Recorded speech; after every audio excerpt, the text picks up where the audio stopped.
I ask, what kind of a nation wants to be associated with the mass murder of innocent men, women, and children?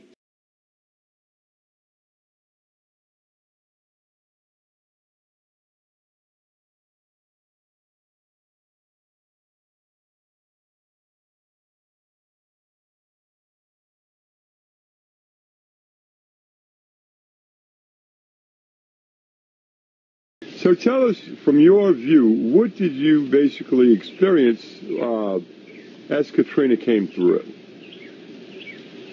Was the 29th. The wind blew hard. It was sheets and sheets of rain, and a tree blew down. Oh, we couldn't get off the porch. We were stranded.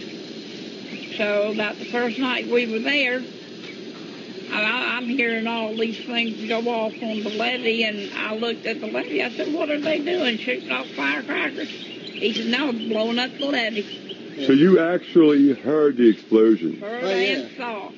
I had a woman in the wake of Hurricane Katrina. I had a woman, I've never really said this in public out loud in front of a lot of cameras, and there's a lot of cameras in this room now. But I had a mother to call me because her son had a very gruesome task. Her son's charge by the Department of Defense was to process 5,000 bodies that had received a single bullet wound to the head. And these were mostly males.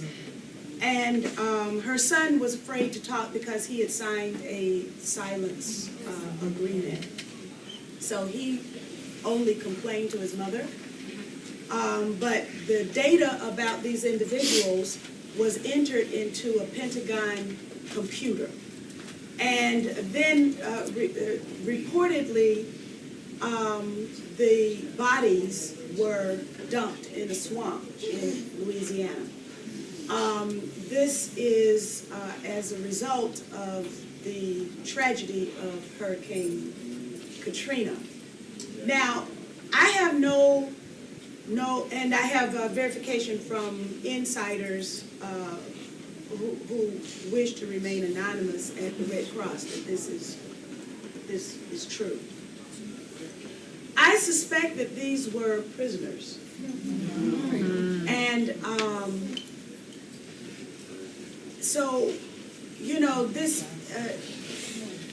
investigation of the whole prison industrial complex is extremely important, and it should not end with just a question of the nature of prisons in our country, but these 5,000 souls also need some justice too. I ask, what kind of a nation wants to be associated with the mass murder of innocent men, women, and children?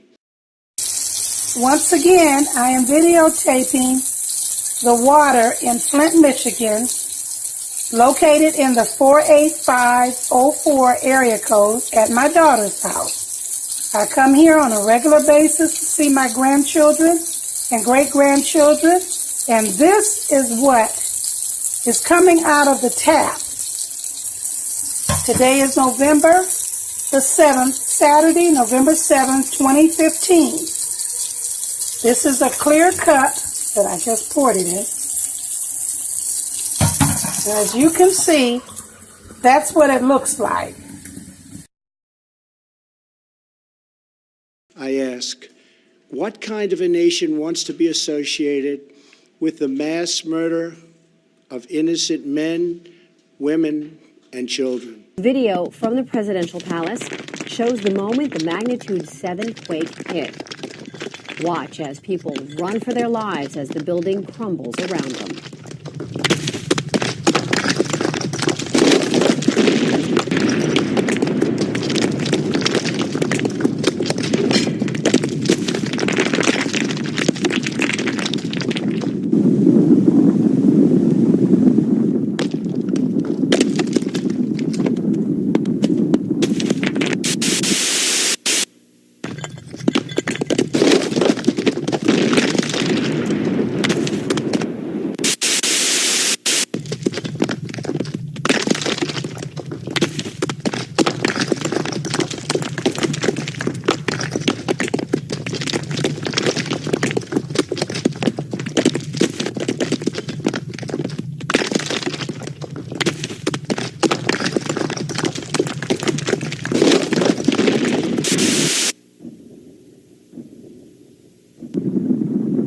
than 300,000 people were killed in the January 12th earthquake.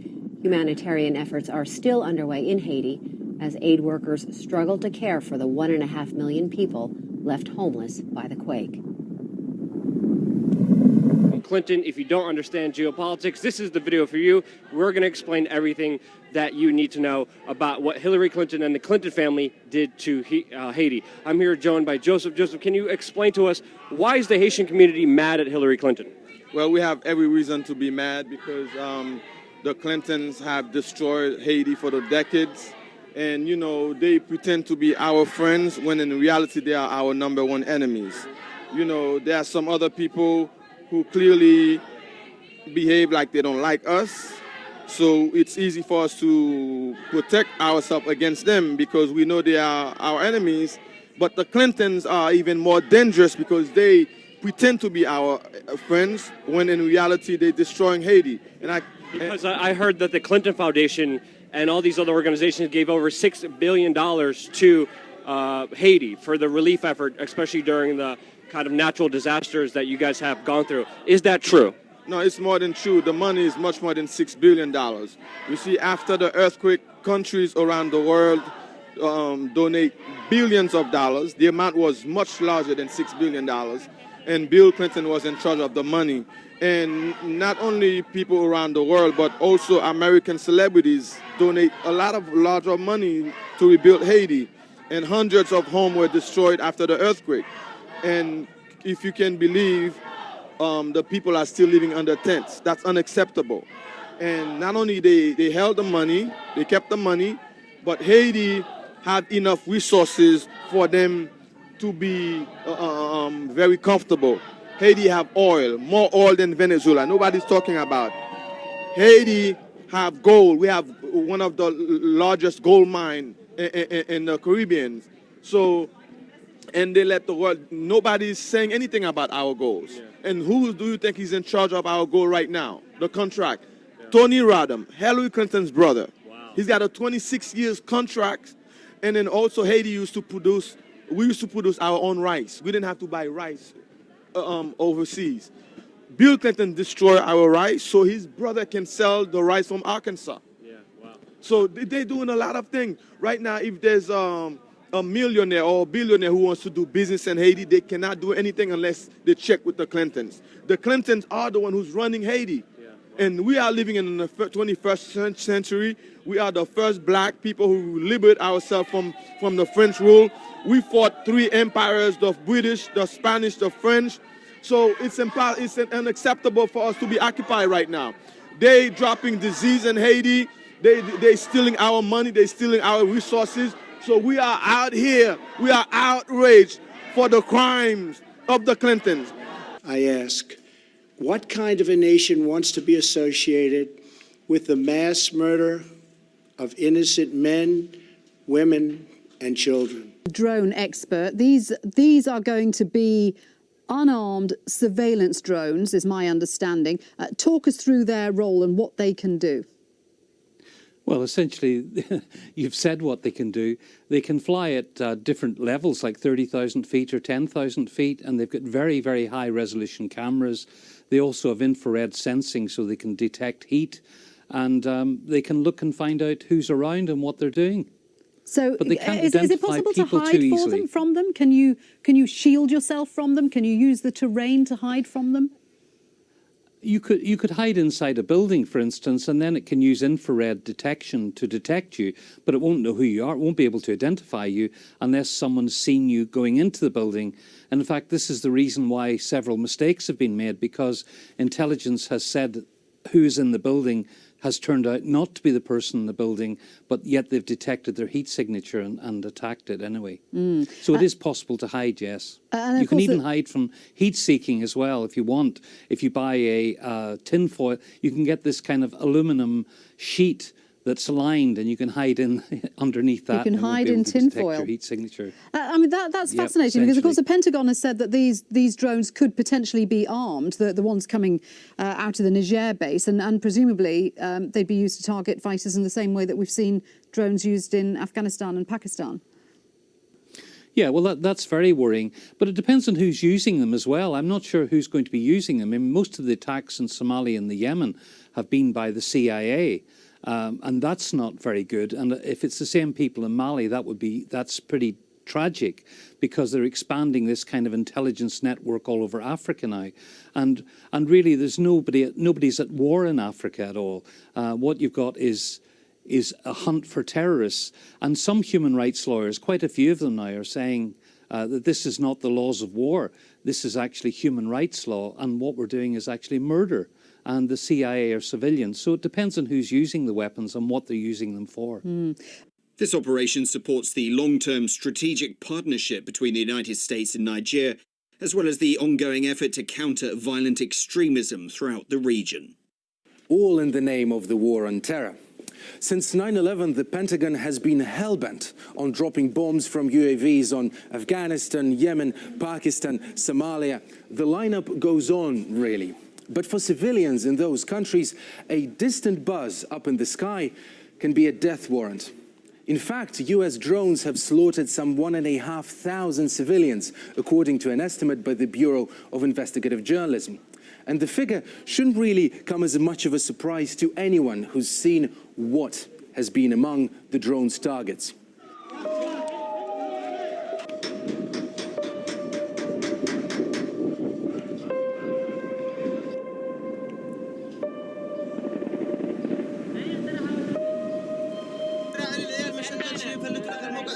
I ask, what kind of a nation wants to be associated with the mass murder of innocent men, women, and children?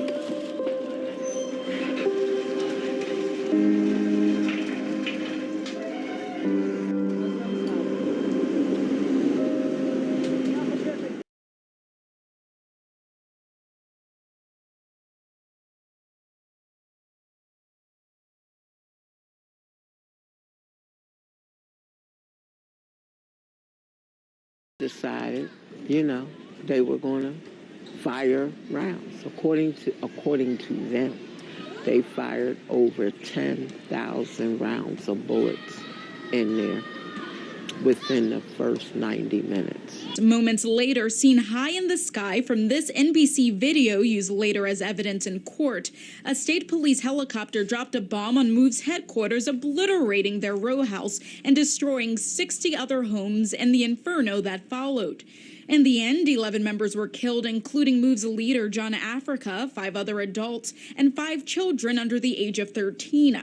So why was their headquarters targeted? Because of MOVE's position in defense of life and in opposition to anything that goes against life, meaning anything that poisons, pollutes, maims, kills, enslaves, exploits life on any level.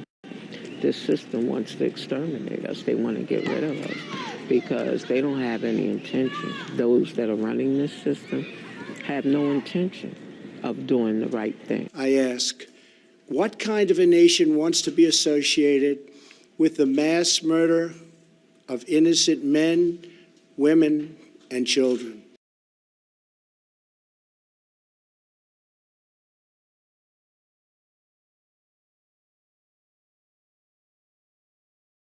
By their own testimony, they admit that for 12 solid minutes in those early morning hours, there was gunfiring in that apartment. And yet the federal grand jury concludes that only one possible shot could have come from a Panther weapon. And that shot could have come through the door by a man who had just been shot in the heart. They would have us believe that even though there was only one Panther shot, they called for a ceasefire on 3 different occasions and didn't get it, and so they continued their firing. The great variance between the physical evidence and the testimony of the officers raises the question as to whether the officers are falsifying their accounts. Those officers fired 99 shots through the walls of an apartment where they knew people were sleeping. Murder is defined in Illinois as follows.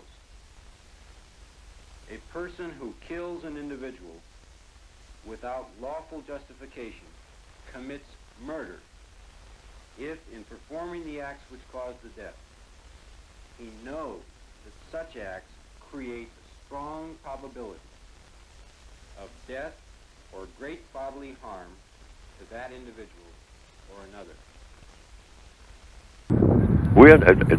People keep saying, do you think we might be headed for a race war?